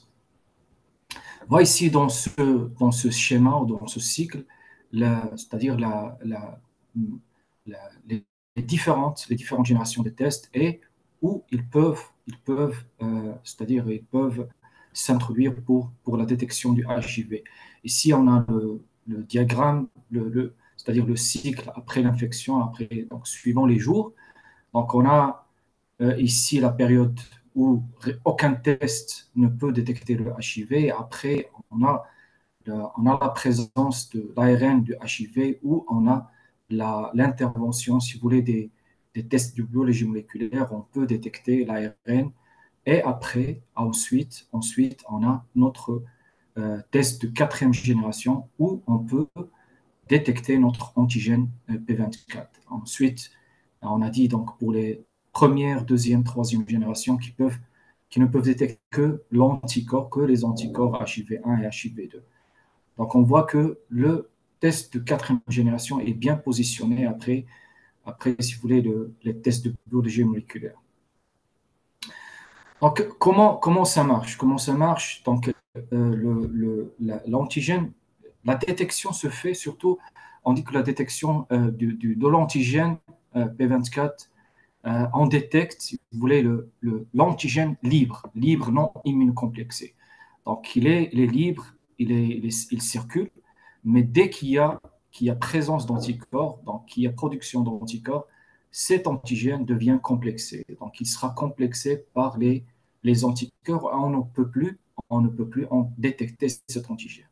Donc, cet antigène, la détection se fait donc, si vous voulez, au niveau de cette fenêtre, cette fenêtre où avant la production, avant la présence des anticorps. Donc, on détecte l'antigène P24 libre, non immunocomplexé. Maintenant, pour le test Determine, pour passer au test Determine, donc c'est un test qui est un test qualitatif, puisqu'il détecte la présence ou l'absence de l'HIV. Donc, on a dit qu'il détecte, en plus des anticorps HIV1, HIV2, comme les précédentes générations, il permet la détection de l'antigène P24. Il permet de détecter pour des échantillons sang total, plasma ou sérum. Donc, c'est un test de quatrième génération. On a besoin comme échantillon, on a besoin de 50 microlitres pour les différents types d'échantillons. Le temps de résultat, le résultat peut être lu à partir de la 20e minute. C'est-à-dire la conservation du kit de test, il doit être conservé entre 2 et 30 degrés. Donc, on peut le réfrigérer, mais à condition, avant de l'utiliser, il faut le remettre à température ambiante. Lorsqu'on dit remettre à température ambiante, il faut le remettre 15, si vous voulez, minimum 15 minutes avant utilisation, après la sortie du réfrigérateur. Maintenant, pour c'est-à-dire la durée de vie, après fabrication, c'est 18 mois. C'est une information qui est importante pour gérer les commandes, donc ça peut être stocké pendant 18 mois. La sensibilité, elle est de 100%, la spécificité aussi, elle est de 100%, 99,72%, et on a cette sensibilité analytique qui a été évaluée par les standards de l'OMS. Donc, les résultats ont démontré que ce test, il a une sensibilité de 2 unités internationales par ml. Maintenant, c'est-à-dire vue globale sur le produit, donc on a dit qu'on peut utiliser le sang veineux, on peut utiliser le sang prélevé du bout du doigt, on peut utiliser le sérum, le plasma. Pour tous les types d'échantillons, on a besoin de 50 microlitres. À la différence du sérum plasma, lorsqu'on utilise le sang total, on a besoin de ce tampon. Si vous voulez, le tampon, il est offert il est dans le kit, donc il est offert avec le produit, ou quand on doit appliquer après le dépôt de ces 50 microlitres d'échantillon. Ici, lorsqu'on utilise le sang veineux, c'est-à-dire en utilisant une micropipette, il faut attendre 1 minute pour déposer le tampon, mais avec le tube capillaire, on n'a pas besoin d'attendre cette minute. Donc, le mélange, lorsqu'on dépose notre échantillon, le mélange, c'est-à-dire le mélange, il va migrer, c'est-à-dire sur la phase solide, sur le support solide du test, jusqu'à la fenêtre, zone de ligne des anticorps. Il va migrer jusqu'à cette zone où sont immobilisés des antigènes VIH1 et VIH2. Et après, il va continuer sa migration jusqu'à atteindre cette zone où on peut détecter l'antigène. Et ensuite, à la fin, on a si vous voulez, cette ligne de contrôle qui permet de contrôler que notre test, c'est un contrôle de procédure qui permet de confirmer que notre test a été bien fait. Donc, on a besoin d'avoir cette ligne de contrôle avant de dire pour valider le test. Donc, si on a présence des anticorps,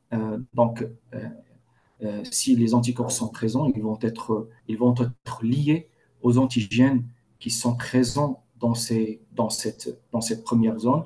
Donc, ils vont former une ligne rouge au niveau de cette fenêtre. On aura une ligne rouge. Maintenant, si on a la présence de l'antigène P24, on aura aussi une ligne rouge ici dans cette zone. On verra par la suite dans une diapositive comment interpréter le résultat. Donc maintenant, pour la collecte de l'échantillon, je suis certain que vous savez tous, mais c'est une procédure spéciale, donc elle est incluse généralement dans nos présentations. Donc, pour collecter le sang à partir du bout du doigt, je vais la passer rapidement pour ne pas être long. Donc, il y a une procédure, si vous voulez, je peux la partager avec vous. Donc, il faut d'abord choisir le bon doigt. Il faut essuyer avec de l'alcool. Il faut laisser sécher l'alcool. Et après, on va essuyer la première goutte de sang. On ne va pas l'utiliser. Et après, on va, si vous voulez, masser un petit peu le doigt pour avoir cette deuxième goutte. Et après, on va utiliser notre tube capillaire pour avoir nos 50 microlitres. Nos 50 microlitres qu'on va déposer ensuite sur le dispositif du test. Donc maintenant, pour la conservation du kit, comme on a dit, il faut le conserver entre 2 et 30 degrés, on peut le conserver jusqu'à la date d'expiration. Donc les composants sont stables jusqu'à cette date. Il faut bien manipuler le produit. Donc lorsqu'on sort cette planche avec les tests, il faut détacher les tests dont on a besoin et après remettre cette planche dans la pochette et la fermer hermétiquement pour qu'elle reste bien conservée. Il ne faut détacher que le nombre de tests dont on a besoin et remettre le reste pour qu'il reste bien conservé. Il ne faut pas utiliser les tests qui sont mouillés, ça c'est logique. Maintenant, pour la conservation des échantillons, si le test est effectué dans les 7 jours qui suivent le prélèvement, on peut conserver les échantillons de sérum et de plasma entre 2 et 8. Mais s'ils sont analysés plus de 7 jours, s'ils doivent être analysés après 7 jours, après le prélèvement, si vous voulez, on peut les congeler à une température inférieure à moins 20 degrés. Donc, il faut éviter, comme on le sait, il faut éviter de congeler et décongeler. Donc, pour ne pas casser cette chaîne de froid, il ne faut pas le faire à plusieurs reprises. Donc, si des échantillons de sérum ou de plasma comportent des particules ou sans trouble, il faut bien les centrifuger. Ce qui est recommandé, c'est centrifuger à 10 000 G pendant 5 minutes à température ambiante avant l'échantillonnage. Donc, après, maintenant, pour le sang total prélevé par ponction veineuse,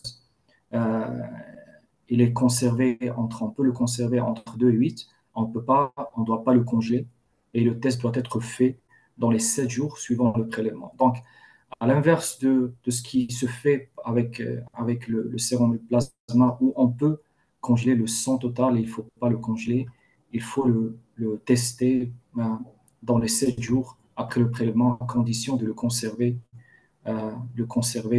entre 2 et 8.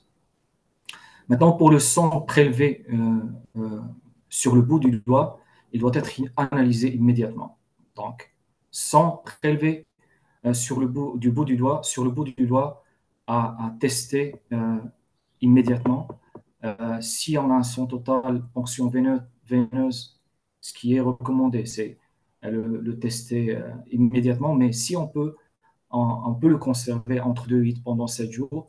Le plasma, on peut le conserver, sérum plasma, on peut le conserver entre 2 et 8 si on veut l'analyser dans les 7 jours. Sinon, au-delà de 7 jours, on peut le congeler à moins 20, mais à condition de ne pas casser la chaîne de froid à plusieurs reprises. Donc maintenant, pour l'utilisation, donc ce sont des recommandations. Donc avant d'utiliser, il faut impérativement lire c'est-à-dire le document qui est avec le kit. Ça, c'est recommandé. Même si on connaît la procédure, il faut c'est-à-dire prendre du temps et lire c'est-à-dire le document avec le kit. Il faut d'abord, parce qu'on a dit qu'il faut tester immédiatement après prélèvement, il faut avoir tout ce qu'il faut près de, c'est-à-dire sur la paillasse pour ne pas perdre de temps. Bien sûr, il faut couvrir là où on va faire notre test, il faut la couvrir, il faut avoir des gants, ça on le sait tous. Donc, maintenant, comme j'ai dit tout à l'heure, si on a les produits, si le produit est dans le frigo, il faut le remettre à température ambiante. Lorsqu'on dit température ambiante, c'est entre 15 et 30. Lorsqu'on dit remettre à température ambiante, c'est-à-dire 15 minutes, 15 à 20 minutes. Et après, on peut l'utiliser. Maintenant, pour ce qui est recommandé pour le sérum, le plasma, il faut s'assurer de bien mélanger l'échantillon avant de l'utiliser. Pour les échantillons de sang total, bien mélanger aussi, en retournant doucement le tube immédiatement avant le test. Voilà, donc si on remarque que l'échantillon de sérum ou de plasma ne migre pas de façon normale, il faut centrifuger, comme on a dit tout à l'heure. Peut-être qu'il y a des particules, donc il faut bien le centrifuger. Donc, comme on a dit, il faut retirer, donc il faut détacher le nombre de tests, le nombre de tests dont on a besoin, remettre le reste dans la pochette pour qu'il soit bien conservé. Donc on retire ce qui se fait. Donc la première étape, c'est retirer le film de protection en aluminium de chaque test. Pour les échantillons, si on a un échantillon, il faut le mettre sur une surface plane. On sait que les tests rapides, c'est une migration, donc c'est un flux latéral. Donc il faut que la surface soit plane. Il ne faut pas qu'il y ait une inclinaison pour permettre à l'échantillon de bien migrer. Donc pour le sérum ou plasma, on dépose nos 50 microlitres. Pour les échantillons, pour la ponction veineuse, pour l'échantillon pris sur le bout du doigt, on doit déposer et utiliser après notre tampon. S'il y a une ponction veineuse, on doit attendre 1 minute après dépôt de l'échantillon avant de déposer le tampon. Après, on va attendre 20 minutes après le dépôt de l'échantillon pour lire le résultat. On a une fenêtre de 20 à 40 minutes. C'est-à-dire, il faut lire le résultat entre 20 et 40 minutes. 40 minutes, c'est le maximum. Donc, on ne doit pas lire le résultat après le 40 minutes. Il faut bien déposer l'échantillon. Il faut bien déposer l'échantillon au centre de la zone de dépôt de l'échantillon. Donc, il faut le déposer d'une manière verticale, éviter de déposer des bulles d'air. Donc, ce sont des précautions à prendre. Je sais que on sait tous, vous le savez, vous avez de l'expérience, donc c'est juste pour rappel. Maintenant, pour l'interprétation des résultats, on regarde d'abord toujours notre ligne de contrôle. Notre ligne de contrôle, c'est elle qui nous indique que le test est valide ou non. Donc, pour qu'il soit positif ou négatif, on doit toujours regarder cette ligne de contrôle, parce que si on n'a pas cette ligne de contrôle, notre test, il est invalide. On interprète la première ligne, comme on a dit, c'est la ligne de anticorps. Si on a la deuxième ligne, c'est qu'on a aussi on a l'antigène uniquement. Si on a les deux lignes simultanément, on considère que le test est réactif, c'est-à-dire que le test il est positif et qu'on a une infection au VIH. Il faut interpréter toute ligne rouge apparaissant dans la fenêtre de contrôle, c'est-à-dire comme un résultat valide, comme on a dit. Donc, si on a la ligne de contrôle, c'est valide. Le résultat du test est réactif, même si les lignes anticorps et antigènes sont plus claires ou plus foncées que la ligne de contrôle. Donc, toute ligne rouge visible, même de faible intensité, est interprétée comme réactive. Et c'est une question qu'on nous pose toujours, qu'on nous pose fréquemment, c'est l'intensité des lignes anticorps et antigènes n'est pas nécessairement proportionnelle au titre d'anticorps et d'antigènes présents dans l'échantillon. Donc, si on a une ligne, qu'elle soit foncée ou, si vous voulez, light, on doit l'interpréter on doit interpréter le test comme positif. Voilà. Donc, voilà. Donc, c'est en gros, si vous voulez, pour ne pas être lent, c'est en gros ce qu'il faut savoir sur le test. Euh, je vais vous présenter maintenant, si vous voulez. Je vais vous faire passer la vidéo.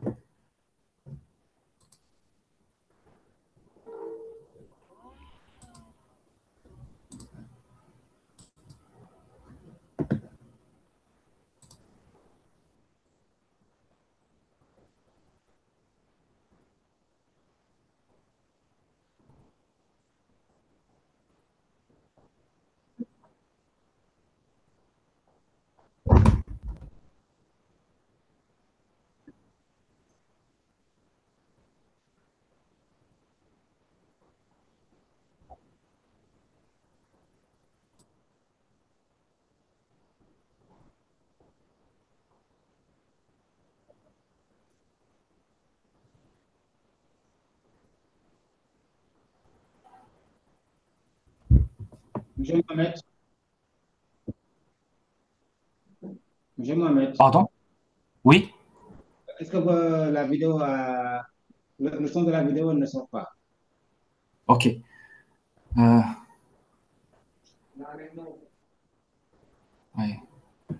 Je ne sais pas comment l'activer, franchement. Mais je vais essayer d'interpréter. OK. Désolé. D'accord, d'accord. En fait, avant le partage sur Zoom, à droite, il y a optimiser pour le son. Donc, vous pouvez arrêter le partage et vous refaites le partage. OK. Vous allez voir qu'il y a une option pour que le son sorte sur Zoom. OK. Merci Ici. beaucoup. C'est invisible. Regardez à droite. Lorsque vous faites partage, je pense que c'est à droite, vous pouvez voir. OK. Attendez, je vais partager mon écran. Comme ça, vous êtes... Non, on verra Avant pas. de Avant le partage, avant. quand tu cliques sur partage, regarde à droite. Il y a Share Son ou bien partager le son. Lorsque tu cliques sur partage, le point vert à droite. Ah, ok, j'ai vu. Ok, Voilà, vous devez cocher. ok. Each Determine HIV Early Detect kit contains Determine HIV Early Detect test cards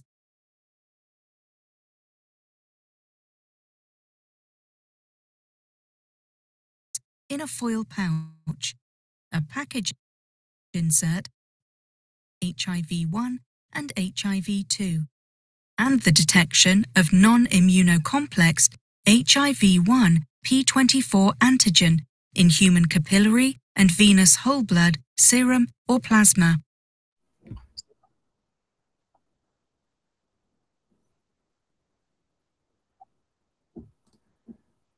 C'est bon, vous avez pu Je pense que entendre le c'était son? bon d'entendre. C'était bon? Oui, c'était bon. Mais la vidéo n'est pas Ok, finie. ok, je vais reprendre. Je voulais Ok, juste d'accord. m'assurer. For the detection of antibodies to HIV-1 and HIV-2, and the detection of non-immunocomplexed HIV-1 P24 antigen in human capillary and venous whole blood, serum or plasma. Each Determine HIV Early Detect kit contains Determine HIV Early Detect test cards in a foil pouch, a package insert, and a desiccant package. Also available are disposable EDTA-treated capillary tubes for collection and transfer of fingerstick samples, and chase buffer used for whole blood samples. Determine HIV Early Detect test cards must be stored in the pouch at 2 to 30 degrees Celsius or 36 to 86 degrees Fahrenheit until expiration date. To perform the test, you'll need disposable EDTA-treated capillary tubes, a biohazard waste container, sterile gauze, antiseptic wipes, a timing device, disposable gloves, and chase buffer. Open the foil pouch and remove a 10-unit test card. Remove the desired number of test strips from the 10-unit test card by bending and tearing at the perforation. Removal of the test strips should start from the right side of the card to preserve the lot number, which appears on the left side of the card. Return and store the unused test strips in the foil pouch together with the desiccant package. Carefully close the pouch by pinching with your fingers to seal, so the cards are not exposed to ambient humidity during storage. Remove the protective foil cover. The assay should be initiated immediately after removing the protective foil cover from the test. Place the test on a flat surface.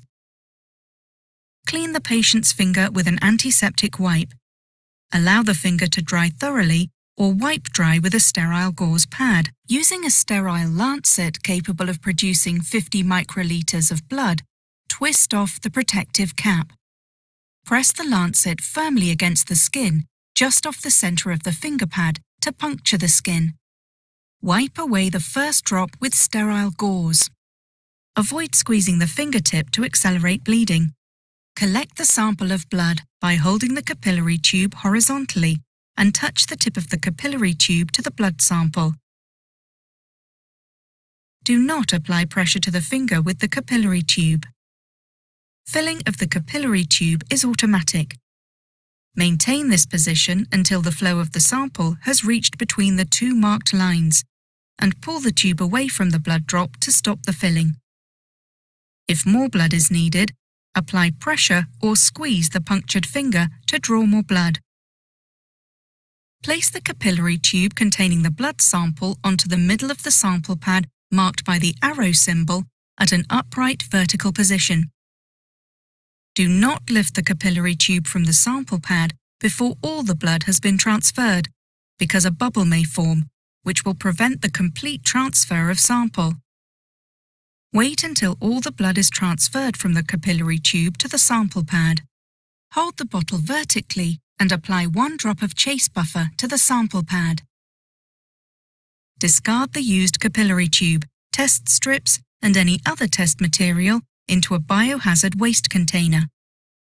Read the test result between 20 and 40 minutes after the addition of the sample.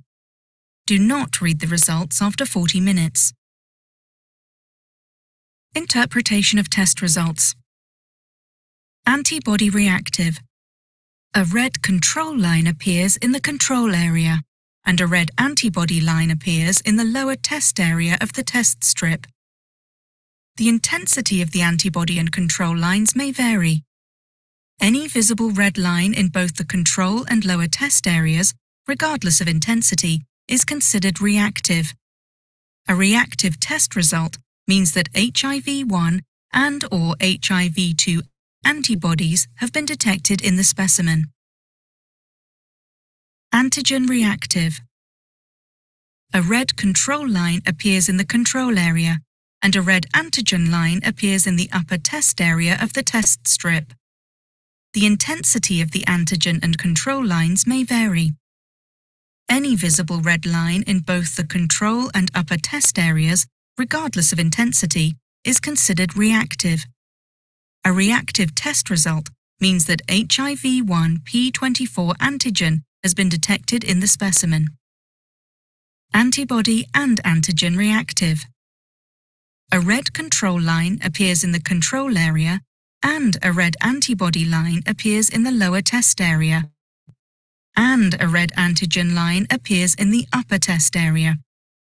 The intensity of the antigen, antibody, and control lines may vary. Any visible red line in the control area, the lower test area, and the upper test area, regardless of intensity, is considered reactive. Non-reactive.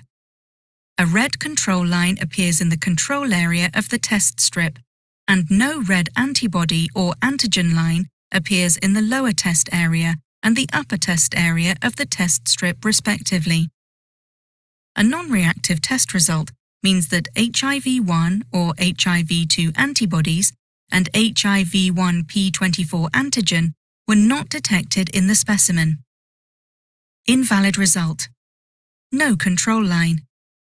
If there is no red control line in the control area of the test strip, even if a red line appears in the lower test area or the upper test area of the test strip, the result is invalid and the test should be repeated. If the problem persists, contact technical support.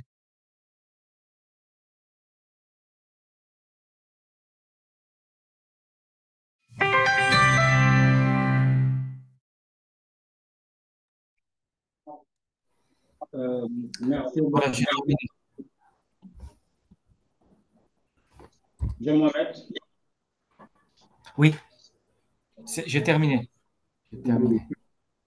Merci beaucoup, vraiment, merci beaucoup pour la présentation et la vidéo partagée. Donc, sans plus tarder, nous allons passer aux questions-réponses avec la communauté. Donc, s'il y a des questions posées à nos deux experts aujourd'hui au niveau de la communauté, vous avez la parole, s'il vous plaît.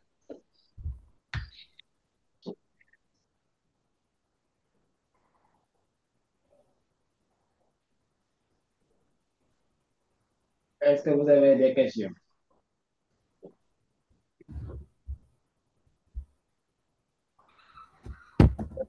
Monsieur Dr Madé.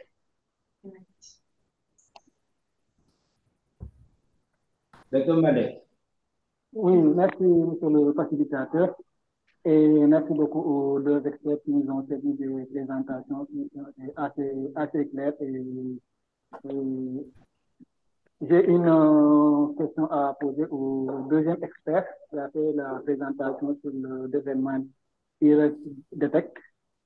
En consultant la notice qui accompagne le test, j'ai cru lire que le développement IRS-Detect détectait les anticorps anti-VS1 et anti-VS2 et l'antigène libre T24 du VS1. Maintenant, la question est la suivante. Si on fait un test déterminant et on a la bande sur l'antigène T24 qui est sorti, est-ce qu'on peut s'arrêter là et conclure que c'est le VS1, ne pas compter avec les premiers tests de confirmation et le deuxième test de confirmation? Et la seconde question est que pour ce test déterminant early detect, est-ce qu'il est recommandé comme un test de première intention dans les zones où la prédominance du VF est le VF2? Merci beaucoup, monsieur le facilitateur. C'était les deux questions que j'avais à poser au deuxième expert. Merci beaucoup à notre présentateur de cas, Dr. Madengom. Deuxième question. Il y a une deuxième question de M. Wopa. Vous avez la parole. Ok, merci docteur. Juste, c'est un petit partage de connaissances sur, j'ai suivi tout à l'heure avec docteur Mohamed la présentation, mais moi, auparavant, j'ai utilisé les tests là, c'est avec Determine, mais à l'air. C'était pas avec Abbott, c'est pas marque Abbott. Mais je les ai utilisés la première fois que j'ai vu les tests. Dès que j'ai ouvert, j'ai dit, bah, attention, ça, c'est des tests rapides qui déterminent antigènes et anticorps. Alors là, en ce moment, je me suis lancé un défi, puisque avec l'accord de la direction, ils m'ont dit oui, c'est déterminant, tu peux utiliser. Je me suis lancé une petite expérience. J'ai dit, je vais voir parmi les antigènes ici et les anticorps, qu'est-ce qui va prédominer sur ce test-là. Alors, dans le laboratoire où je travaillais, mais pour la plupart, rarement, je n'ai pas rencontré où il y a antigène, anticorps ou antigène seulement. Tous les résultats que je gagnais positifs, c'était au compte des anticorps. Donc, c'était juste un petit partage d'expérience là-dessus. Sinon, je pense que Abbott est reconnu au niveau international. Bravo pour la présentation, Dr. Mohamed. Je vous remercie. Merci. Merci beaucoup, M. Wopa, pour votre intervention. Nous allons passer la parole à votre professeur. Vous avez la parole. Merci beaucoup. En fait, je voulais d'abord remercier les deux experts, mais avant tout remercier Dr. Madegom qui a bien voulu partager ce cas. Nous a permis à tous de bien comprendre les tests de 4e génération. Maintenant, je voulais juste intervenir par rapport à ce que Wopa vient de dire.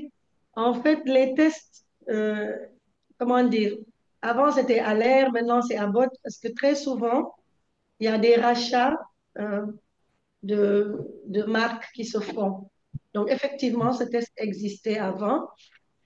Pourquoi est-ce que, dans votre expérience, vous avez eu plus d'anticorps? C'est parce que généralement, nos patients, quand ils viennent à des stades un peu tardifs. Donc, c'est ça qui fait qu'on n'a pas beaucoup de cas où on a l'antigène qui va être retrouvé. Donc, si le patient vient très tôt, dès les premiers signes, on peut avoir l'antigène uniquement ou avoir l'antigène et l'anticorps. Mais ce qui se passe, c'est qu'habituellement, on détecte, on fait nos patients quand ils arrivent, c'est à une période où il n'y a même plus d'antigène. L'autre chose, tout à l'heure, j'ai entendu quelques questions qui avaient été posées. Je pense que c'est Gansiri qui disait qu'il valait mieux mettre les DCI. Je voudrais que vous fassiez très attention. Même qui a été dit tout à l'heure par M. Sharif, pensez toujours et la curiosité, sortez la notice et vous regardez. Parce que même le même kit qui n'a pas changé, qui peut être toujours déterminé, ils peuvent de temps en temps mettre quelque chose de nouveau. Donc, n'hésitez pas à relire toujours quand on vous livre les notices dans l'eau qui vient d'arriver pour voir s'il n'y a pas des nouveautés. L'autre chose que je voudrais ajouter, c'est de faire vraiment attention aussi, parce que ça a été dit, on peut se tromper sur la livraison des kits, mais je prends juste l'exemple des jeunes experts HIV.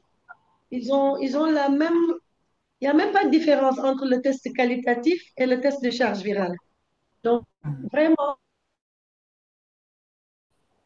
qu'on sache qu'il faut très, très, très attention. Parce qu'au finish, le résultat qui sera rendu, c'est nous qui allons le signer, nous du laboratoire. On ne dira pas c'est le programme qui s'est trompé, on ne dira pas c'est le pharmacien qui s'est trompé. mais c'est votre signature qui part. Donc, soyons très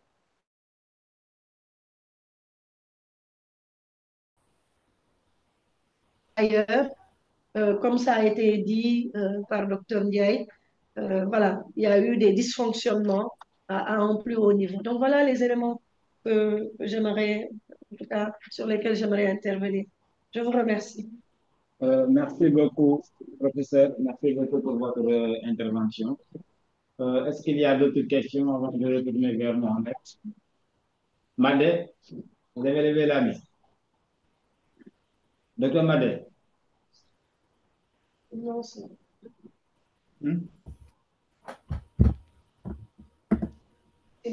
Ah, ok, d'accord. Donc, Monsieur Mohamed, est-ce que vous pouvez revenir sur les deux questions qui ont été posées?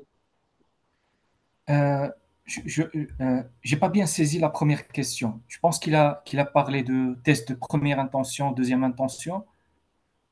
C'est ça. Je pas vais très bien.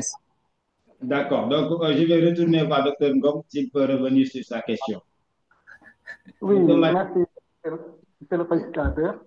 Donc, en lisant le prospectus, la notice qui accompagne le test de Termain, j'ai cru lire que ce test permettait de mettre en évidence les anticorps anti-VH1 et anti-VH2, mais aussi l'antigène P24 du VIH1.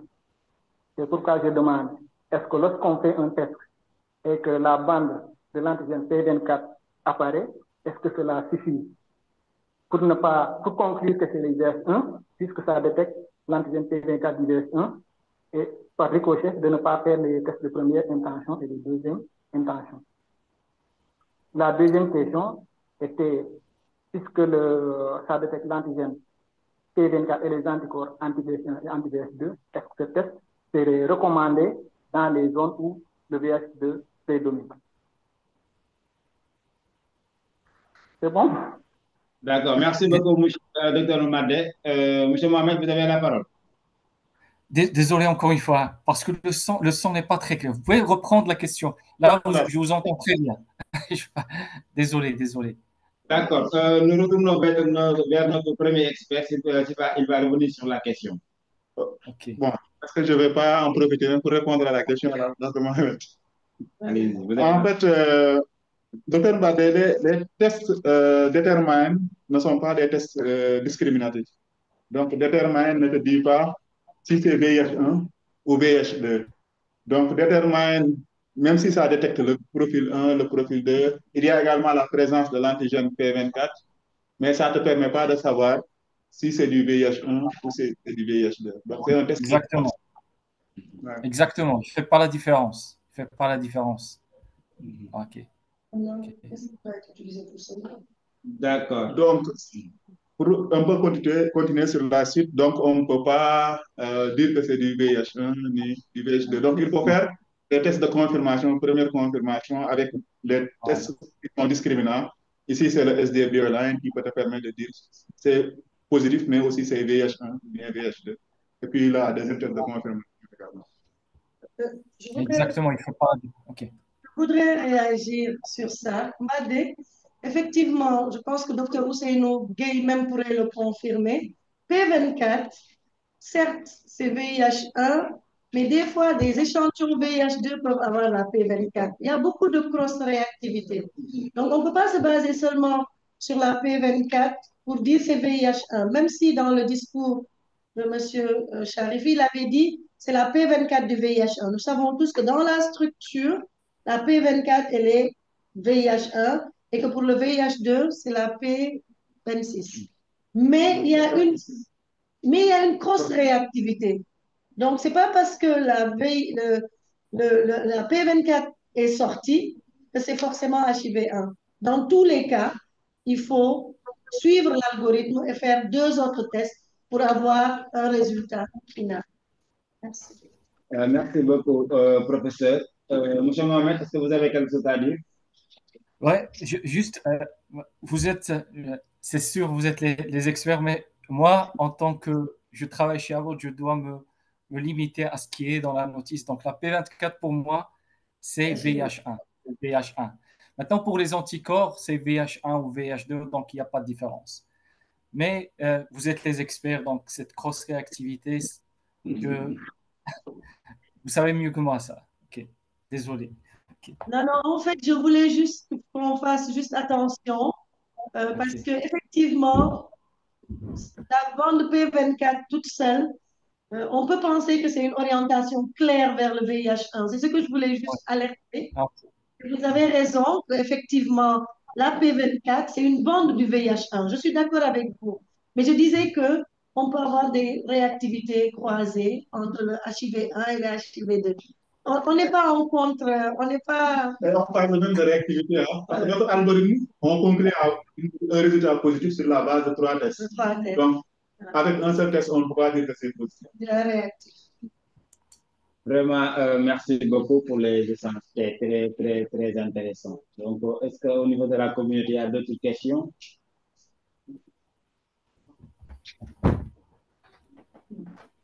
Bon, je pense qu'il n'y a plus de questions. Donc, M. Mohamed, toutes nos remerciements vraiment pour la participation de cette session et l'acceptation de participer avec nous. Cette session qui est très intéressante. Donc, j'invite à tout le monde d'applaudir nos experts qui sont ici présents. Et notre présentateur de cas qui nous a permis de bénéficier de cette formation aujourd'hui sur les tests de quatrième génération, notamment le département Early Detect. Et nous remercions tout le monde de votre participation à notre session et nous vous donnons rendez-vous à d'autres sessions de la bonne pratique. Merci beaucoup et bonne fin de soirée à tous. Merci beaucoup. Merci à tout le monde. Merci beaucoup.